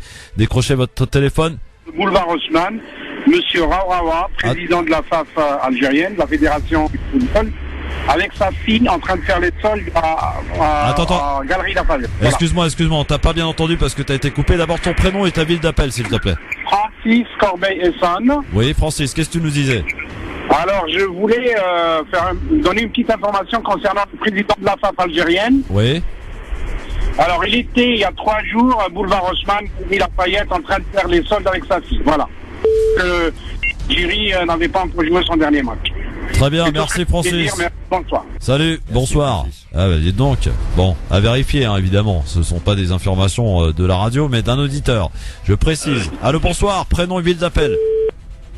01 40 33 9000, hop, un appel par ici, allô, bonsoir. Oui, Christophe, j'appelle de Paris. Oui, voilà. Bonsoir. Quand choisit, c'est-à-dire c'est le moment de choisir son futur président. C'est-à-dire demain, on va se dire, oh là là, on aura dû y aller. Il n'y a personne. J'étais la semaine dernière. Les nôtres, ils sont où? Ils dorment. C'est ça? Merci Jamila. Allez, appel à la mobilisation pour Jamila. 01 40 33 9000. Allô, bonsoir, prénom, ville d'appel. Bonsoir, Hassan Gonès. Salut Hassan. Salut, Hassan. Je voudrais dire un bon courage à l'équipe marocaine. Inch'Allah, à la qualif ce soir. Inch'Allah. Merci beaucoup. Merci Hassan. À bientôt. Allez les Marocains. Allez les Lions de l'Atlas ce soir. Vous allez représenter le Maghreb avec la Tunisie parce que la Tunisie qualifie aussi pour les quarts de finale. Allô, bonsoir. Oui, allô, bonsoir. Bonsoir, prénom et ville d'appel. Allô. Oui, bonsoir, c'est Karim d'Orléans. Oui, Karim, qu'est-ce qui se passe? Salut Karim. Bonsoir, c'est Karim d'Orléans. Passe-moi ta radio, Karim. Salut Karim. Vas-y Karim. Bon, très bien, juste pour dire Karim d'Orléans, c'est voilà, cool les gars. Toute la France. Hein, c'est bien. Allez, on continue. Allô, bonsoir. Oui, bonsoir, c'est Moustapha de Saint-Ouen. Salut Moustapha de Saint-Ouen, on t'écoute. 9-3. Bah écoute, c'est juste, moi je voulais revenir sur la Palestine. Oui, vas-y, qu'est-ce qu'il y a? Ah ben sur la Palestine, moi, pourquoi ils mettent pas ils interviennent pas les casques bleus comme ça va être réglé le problème là. Eh ben écoute, merci à toi. Franchement, ils n'arrêtent pas de tabasser, tuer des gens, taper des bonnes femmes, j'en ai rien à foutre, voilà quoi. Ou alors que Poutine monte une base militaire là-bas, sur la région, ça va être vite réglé. Merci Moustapha, à bientôt. Ciao depuis Saint-Ouen. 01 40 33 9000. Vous avez un truc à dire, un vrai truc, hein. C'est le moment de décrocher son téléphone. 01 40 33 9000. Nous faire partager aussi une petite info de ce qui se passe auprès de chez vous, hein. Il peut y avoir un événement important à faire partager. C'est le moment d'y aller, cet espace est fait pour ça. Allô, bonsoir. Allô, bonsoir, c'est Brahim de Marseille. Salut Brahim de Marseille. Comment va Brahim de Marseille? C'est impeccable, monsieur Brahim. Voilà, je viens à vous juste pour une chose. Vas-y Brahim, qu'est-ce qu'il y a? Je vais faire une dédicace à mon groupe de musique à Ouled El Khaïma 13 de Marseille. Et merci et bravo à eux. Et voilà, et bisous à vous tous. Merci Brahim. Et bisous au groupe de musique. Salut à toi. Salut Brahim. 01 40 33 9000 à Marseille. Marseille, la chaleur est là, hein. Le soleil évidemment en permanence. Tout à fait. Tout presque. France, hein. Allô, bonsoir. Oui, allô, c'est Abdelsamad Valenton. Abdelsamad 2 Valenton, très bien, on connaît. On t'écoute, Abdelsamad. C'est très simple, je voulais adresser un message à la communauté musulmane. J'invite tout le monde, et c'est un peu bizarre de ma part de dire ça, j'invite tout le monde à voter Marine Le Pen. Mon avis est très simple, on en a marre du PS, on en a marre de l'UMP, et concrètement, ça ferait du bien d'avoir une présidente qui considère que son pays est le sien, et je pense qu'elle a quelque chose ne serait-ce que sa volonté de vouloir nous faire sortir de l'Europe peut être intéressante, alors donnons-lui sa chance plutôt que de revoter pour les mêmes partis. Ça marche, Abdelsamad, ton appel est entendu. Évidemment, tu te doutes bien qu'on ne le partage pas, mais tu as le droit de le dire. Alors là, pas du tout. Non, mais il a le droit de le dire. 01 40 33 9000, c'est de la démocratie, monsieur. Tout à fait, on est libre. Allô, bonsoir, prénom et ville d'appel, bonsoir. Allô? Allô, oui. Oui, bonsoir, prénom et ville d'appel, monsieur. Oui, bonsoir, je téléphone justement pour faire appel à toutes les personnes qui suivent à l'heure actuelle donc la politique. Oui, Et justement, le candidat Mélenchon est peut-être le seul qui, à l'heure actuelle, donc propose des choses qui intéressent les citoyens français. Très donc bien. je demande à tout le monde de soutenir la candidature de Mélenchon, qui a l'air d'être boycottée par les chaînes officielles. On ne le voit pas passer à TF1 ni à France 2. Il est vrai qu'on le voit sur YouTube. Et il fait vraiment sale comble. Donc suivez vraiment les débats qui sont donnés par Mélenchon, parce que c'est très intéressant et il y a de la substance dans le discours. Merci, ton prénom c'est quoi? C'est quoi ton prénom? Rani, Abdelrani. Abdelrani, tu nous appelles d'où? Merci. Tu nous appelles d'où? Je vous appelle de la région parisienne. Ça marche, merci beaucoup Abdelrani. Vous voyez, on est passé d'un extrême à l'autre, hein, d'un appel à voter Marine Le Pen à Mélenchon. L'extrême droite à l'extrême gauche. Chacun peut s'exprimer. Du nord au sud de la France. C'est ça qui est magique dans cette émission. De l'Est 01 40 33 9000. Allô, bonsoir, prénom, ville d'appel. Oui, Christophe. Bonsoir, prénom et ville d'appel. Rabat d'Ivry-sur-Seine. Salut Rabat, on t'écoute mon ami. Voilà, donc, salut mes amis, je viens encore vous demander de bien vouloir, s'il vous plaît, assister, profiter de la pièce des Roses et du Jasmin qui est interprétée à Ivry, au théâtre donc des quartiers d'Ivry, aux œillets, et qui est jouée par la troupe nationale de Palestine. Super, c'est où et quand Rabat? Bah écoutez, je vous ai appelé il y a une quinzaine de jours, c'est du 5 janvier au 5 février. Ouais. Et donc c'est le théâtre national palestinien qui nous interprète donc des Roses et du Jasmin, qui relate ce que vous connaissez, ce que le malheureusement, de 1944 à 1988. Parfait, merci beaucoup Rabat. Surtout, n'oubliez surtout pas cela. Je sors du théâtre. Alors je vous parle, je suis stationné devant le théâtre, je sors du théâtre. Et il n'y a pas grand monde à part quelques personnes, on va dire, d'origine européenne. C'est triste. Alors c'est pas la peine de venir parler de la Palestine à longueur de journée sur France Maghreb. Et quand vous avez le théâtre national palestinien qui se déplace chez nous et qui vient quand même nous jouer cette pièce du 5 janvier au 5 février, il n'y a pas un rat. Ça me désole, ça me rend triste. Merci Rabat pour le rappel utile. À bientôt. Allez, on va prendre un petit dernier là pour la route 01 40 33 9000. Bravo à Rabat en tout cas pour nous signifier ce genre d'événement important. Allô, bonsoir, prénom, ville d'appel. Ah, il est parti celui-là. 01, il y a beaucoup d'appels en même temps, hein, c'est pour ça. 01 40 33 9000. On décroche, on y va. C'est parti pour le dernier ou la dernière pour aujourd'hui. Nous dire un petit truc, voilà, dire ce que vous voulez dans cette émission. Allô, bonsoir. Oui, bonsoir, Kamel de Paris. Oui, Kamel. Vas-y, Kamel. Rapidement, moi je suis pas tout à fait d'accord avec Benoît Hamon sur le revenu universel. Moi, à mon avis, quand on donne à 800 € à une personne qui ne travaille pas, ça va être vraiment la paresse, à mon avis, parce que vous vous rendez compte, le SMIC actuellement, il a 1100 € net. Imagine. Les patrons proposent ce revenu, vous n'êtes pas à un revenu à 1,6 du SMIC, souvent c'est 1,2. Donc les gens, à mon avis, hein, et je le dis très bien, les gens ils préfèrent être à 800 € que d'aller travailler pour 300 € de plus. À mon avis, c'est un avis personnel et je pense qu'il va coûter très très cher. Parce Merci Kamel. Merci beaucoup, c'est fini pour ce soir. Pour cette libre antenne, bien sûr, mon cher Jean-Marc. Voilà, on a encore beaucoup voyagé et entendu différents appels de nos auditeurs. Dans un instant, ton coup de cœur à suivre. France Maghreb 2, France Maghreb 2.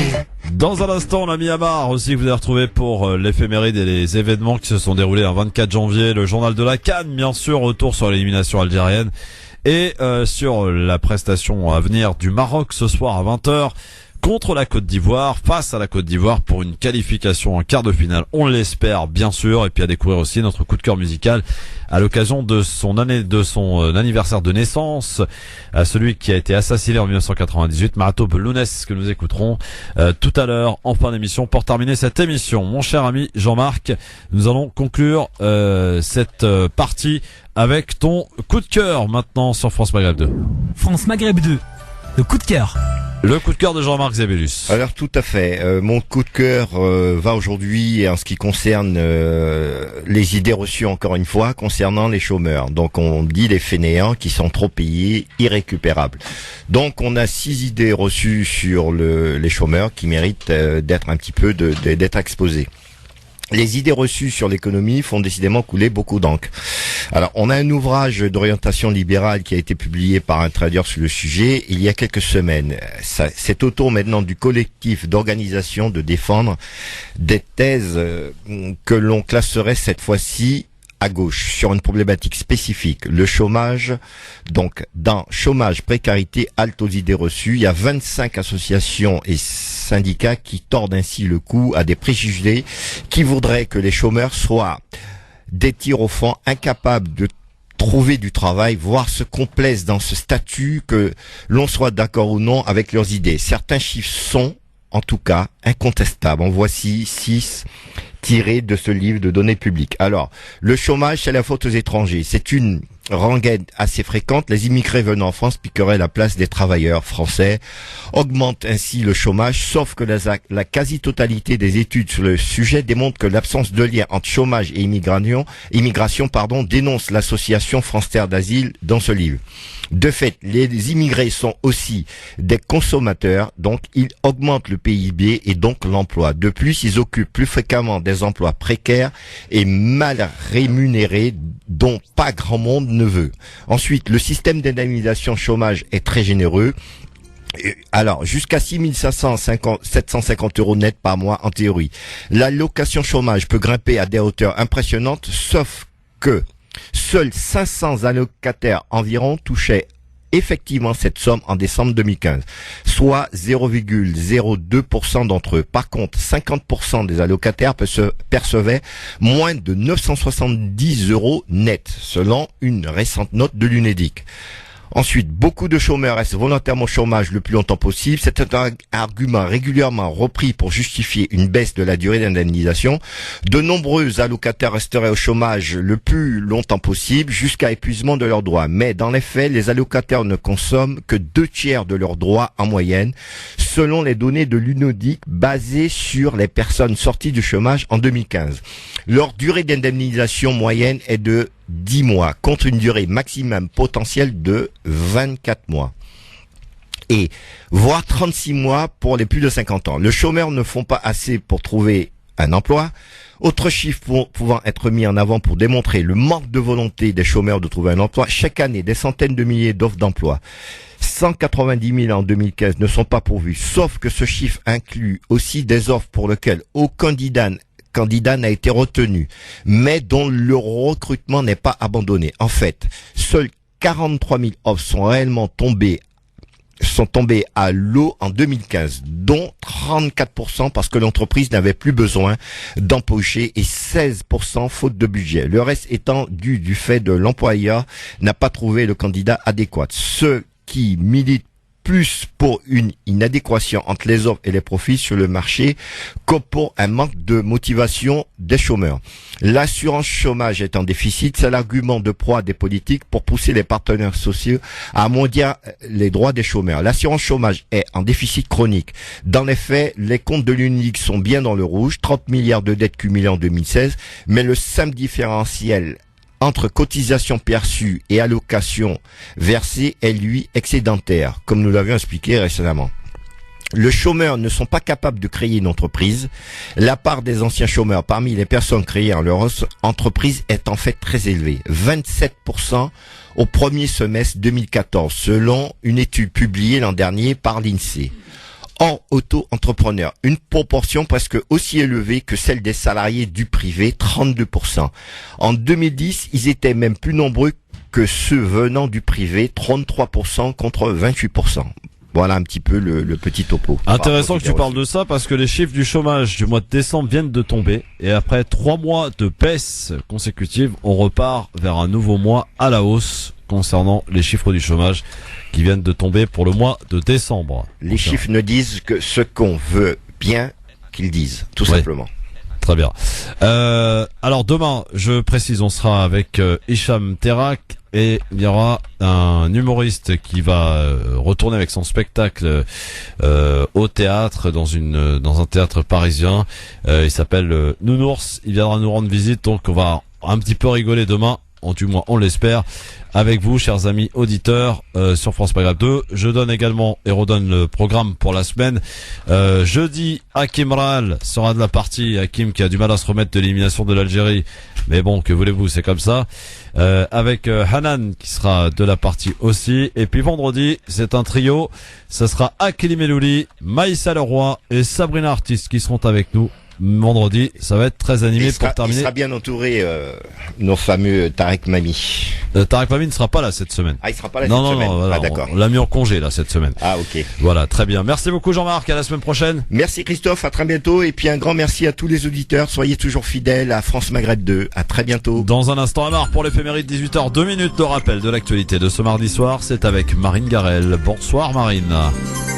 Bonsoir à tous. C'était le scénario redouté par les salariés. Un plan social dans les magasins, la halle aux chaussures. 735 suppressions de postes selon la CGT. Le groupe Vivarte va vendre 2 marques supplémentaires, Naf Naf et les chaussures André. 135 magasins, près de 800 salariés. Un repreneur est déjà sur les rangs. La vente sera signée dès jeudi. Si je suis élue présidente de la République, je reviendrai sur la fermeture de la centrale de Fessenheim. Déclaration aujourd'hui de Marine Le Pen, la présidente du Front National, qui dénonce un coup dur pour l'emploi. Plusieurs personnes ont été interpellées ce matin à Grenoble, Saint-Étienne et Clermont-Ferrand. La police enquête sur l'origine des 500 000 € en liquide qui ont servi à payer la caution d'un Grenoblois en juin 2016.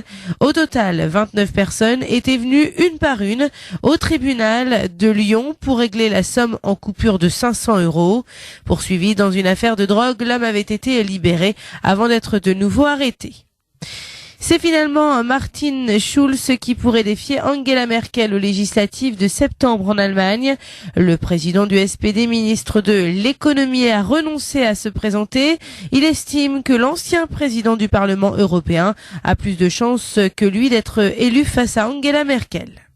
Isabelle Huppert, lancée dans la course aux Oscars, elle est en lice pour l'Oscar de la meilleure actrice pour son rôle de femme violée dans Elle.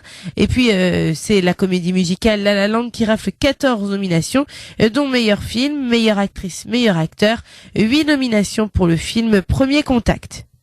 Sport, les experts, l'équipe de France de handball affronte la Suède en quart de finale du mondial. Coup d'envoi à 19h à Lille ce soir. Les Bleus qui ont réalisé un sans faute depuis le début de la compétition. France Maghreb 2, service, info, musique, divertissement. France Maghreb 2.